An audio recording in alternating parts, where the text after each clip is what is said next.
Victorian opposition leader John Pesutto has been thrown a financial and political lifeline after the Liberal Party agreed to a loan to stave off bankruptcy. Reporter Stephanie Ferrier joins us now from Mr Pesutto's electorate of Hawthorn. Steph, just how much money are we talking about here?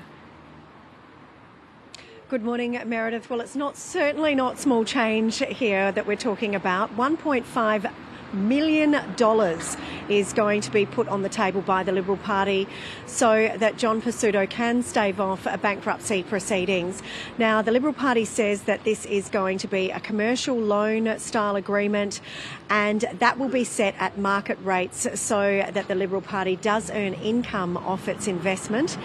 And it's also a really important political investment as well, of course, because this avoids the need for a potentially damaging by-election here in the seat of Hawthorn. And that's because if John Pesutto was declared bankrupt, then he'd automatically get kicked out of Parliament. And this all comes to a head as a result of John Pesutto really struggling to pay legal bills totalling about $2.3 million.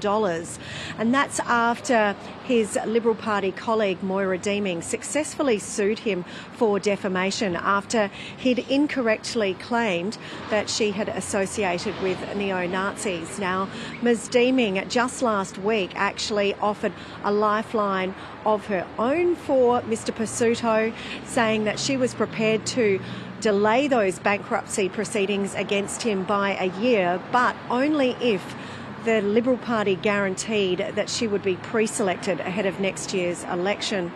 Mr Pesutto rejected that offer, and Ms Deeming was asked about how she was feeling about the whole situation as she went into the Administrative Committee Party room meeting, which was being held last night to determine John Pesutto's fate.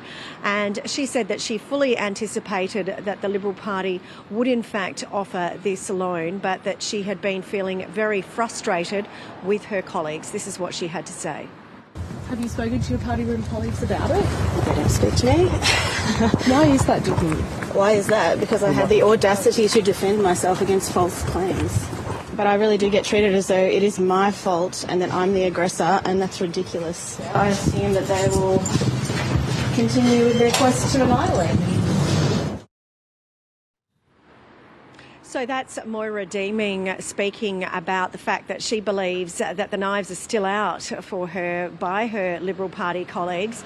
But just a little while ago on News Breakfast this morning, we heard from the Shadow Finance Minister, James Paterson. Now, he says that it is time for his state colleagues to get on with the job. Well, what I'm happy about is putting this matter behind the Victorian division, because it has been a major distraction over the last year or so, and they've got a very important task ahead of them to offer good government to the people of Victoria. And it certainly has been quite a damaging whole saga, this situation that has happened.